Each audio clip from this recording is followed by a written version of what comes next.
I had always been a skeptic, dismissing tales of the supernatural as mere fabrications spun from the depths of overactive imaginations. But that was before I stumbled upon the unsettling reality that lurked in the corners of our seemingly mundane world. A reality that threatened to blur the lines between the plausible and the fantastical. It began on a dreary afternoon in the small, forgotten town of Elmsworth, a place where time seemed to have stood still. The sky was a dull gray, a perfect mirror to the faded facades of the buildings that lined the narrow streets. I had returned to my childhood home, a place I had left behind years ago, to settle some family affairs that had been long overdue. As I ventured into the attic, a place where memories and forgotten belongings gathered dust, I stumbled upon an old, weathered journal belonging to my great-grandfather. The pages were yellowed with age, the ink faded, but the words hinted at a reality that was eerily possible, even in its fictional nature. I could feel a chill creeping up my spine as I delved deeper into the journal, the words weaving a narrative that seemed too real, too tangible to be a mere figment of imagination.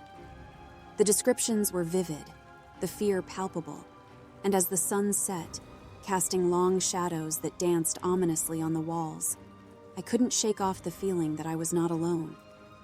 As darkness enveloped the room, the boundaries between the real and the unreal seemed to blur, pulling me into a world that I had never believed could exist. A world where the first vampire may have walked among us, hidden in the shadows, waiting for the right moment to emerge. But I was a rational person, wasn't I? I shook my head, trying to dispel the growing unease that clung to me like a second skin. It was just a story, a fragment of someone's imagination penned down decades ago.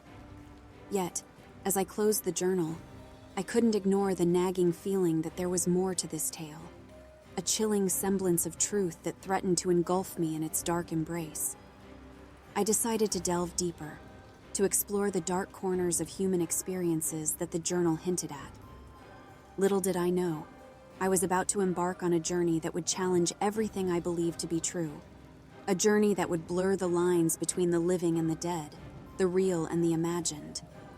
The following days were consumed by an insatiable curiosity, a need to unravel the truth that lay hidden within the ink-stained pages of the journal. As I delved deeper into the narrative, I found myself drawn to the local library, seeking out old newspaper clippings and town records that could shed light on the chilling accounts documented by my great-grandfather. The townsfolk were reticent, their faces masking stories that seemed to echo the eerie tales that were slowly taking shape in my mind. The librarian, an elderly woman with sharp eyes that seemed to pierce through the very fabric of my soul, handed me a stack of yellowed newspapers, her hands trembling ever so slightly. As I sifted through the brittle pages, I stumbled upon a series of articles that sent a shiver down my spine. Disappearances, strange sightings, and tales of creatures that lurked in the shadows, preying on the unsuspecting residents of Elmsworth. The accounts were too numerous to be mere coincidences, the details too similar to be fabricated. I found myself wandering the streets of Elmsworth as dusk settled, the fading light casting eerie shadows that seemed to come alive, whispering secrets that were meant to remain buried. The fear was no longer confined to the pages of the journal. It was real, tangible, creeping into the very marrow of my bones. The nights were restless, plagued by nightmares that seemed to blur the lines between sleep and wakefulness. I could feel eyes on me, watching, waiting, as if the very walls of my childhood home harbored entities that thrived in the darkness, feeding off the fear that now clung to me like a relentless shadow. I couldn't shake off the feeling that I was being drawn into a web of darkness, a sinister plot that had been centuries in the making. The journal became my constant companion, a beacon of light in a world that was slowly being consumed by darkness. As I pieced together the fragments of a story that spanned generations, I realized that I was no longer a mere spectator in this chilling narrative. I was becoming a part of it, a pawn in a game that transcended the boundaries of time and reality. And as the sun set on another day in Elmsworth, I knew that I was no longer alone in my quest for the truth. The darkness was closing in, and I could feel the presence of something ancient, something malevolent, lurking in the shadows, watching my every move with predatory anticipation. The days melded into one another, a blur of frantic research and sleepless nights. The town of Elmsworth seemed to transform before my eyes, the once familiar streets now harboring secrets that seemed almost predatory. The air grew denser, the silence more pronounced, as if the town itself was holding its breath, anticipating the horrors that lay just beneath the surface. I found myself at the heart of the forest that bordered the town, guided by the fragmented clues scattered throughout the journal. The trees loomed overhead, their branches reaching out like skeletal arms, the leaves whispering tales of darkness and despair. My heartbeat echoed loudly in my ears, a relentless drumming that mirrored the growing dread that enveloped me. As I ventured deeper, the forest seemed to close in around me, the path becoming less distinct, the darkness more oppressive. My senses were heightened, every rustle of leaves, every snap of a twig amplified to an almost deafening volume. The scent of damp earth mixed with something more metallic, a scent that spoke of death and decay. And then, I saw it. In a clearing bathed in the pale moonlight stood a figure, a being that seemed to defy the laws of nature. Its skin was pale, almost translucent, the veins beneath pulsating with an unnatural vitality. Its eyes were pools of darkness, voids that threatened to swallow the very essence of my being.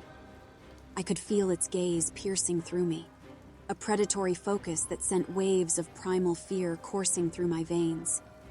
My body seemed to freeze, caught in the hypnotic pull of those abyssal eyes, a prey ensnared by the predator. As it moved closer, I could see the cruel smile that adorned its face, the sharp, elongated teeth that gleamed in the moonlight, a chilling reminder of the predatory nature of this entity. The world around me seemed to fade, leaving only the horrifying reality of the creature that now stood before me. I could feel its breath on my skin, a cold, deathly caress that threatened to consume my very soul. Every fiber of my being screamed at me to flee, to escape the clutches of this nightmarish entity. But I couldn't move. I couldn't breathe. I was trapped in a reality that was more terrifying than any fiction, a reality where the first vampire may have walked among us, a creature that embodied the darkest corners of human fear and imagination. And as I stood there, on the brink of darkness, I realized that the line between the fantastical and the plausible had been irrevocably blurred. In the cold light of day, the forest seemed almost benign, a stark contrast to the nightmarish realm it had transformed into under the moon's ghostly glow. I stumbled back to town, my mind a whirlpool of confusion and fear, struggling to comprehend the reality that had unfolded before me. The townsfolk cast wary glances my way, their faces etched with lines of worry and suspicion. Word had spread like wildfire, tales of my nightly expeditions fueling the whispers that echoed through the narrow streets of Elmsworth.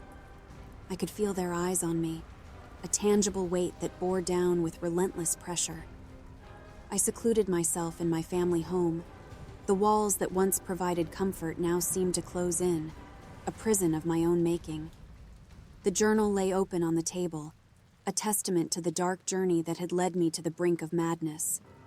I could feel its presence, a dark entity that seemed to pulsate with a life of its own, drawing me back into its chilling narrative. Sleep became a distant memory, replaced by hours of restless vigil, my senses heightened to the point of near madness. Every shadow seemed to harbor a lurking menace, every sound a harbinger of doom. The lines between reality and the nightmarish world I had glimpsed were becoming increasingly blurred, my grip on sanity loosening with each passing day. I could feel it watching me, a predatory presence that seemed to permeate the very walls of the house. It was waiting, biding its time, a malevolent force that threatened to consume me whole. I knew I couldn't stay, that Elmsworth held dangers that were far too real, far too tangible. In a desperate bid for sanity, I packed my belongings, the weight of the journal a heavy presence in my bag. I couldn't leave it behind. couldn't risk the darkness it harbored falling into unsuspecting hands. As I stepped out into the breaking dawn, the town of Elmsworth seemed to sigh, a collective breath held for far too long. The journey ahead was uncertain, a path that led into the unknown.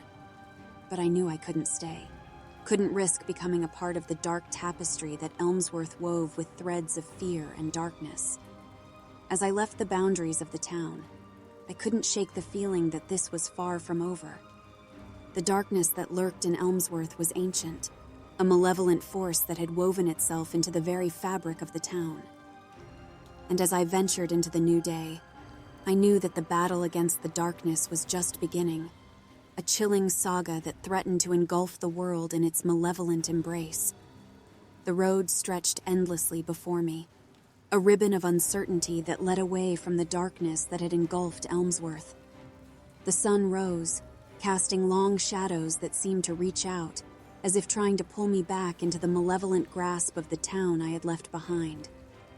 I found refuge in a small motel at the outskirts of another town, a place where the horrors of Elmsworth seemed like a distant, nightmarish dream. But deep down, I knew it was far from over.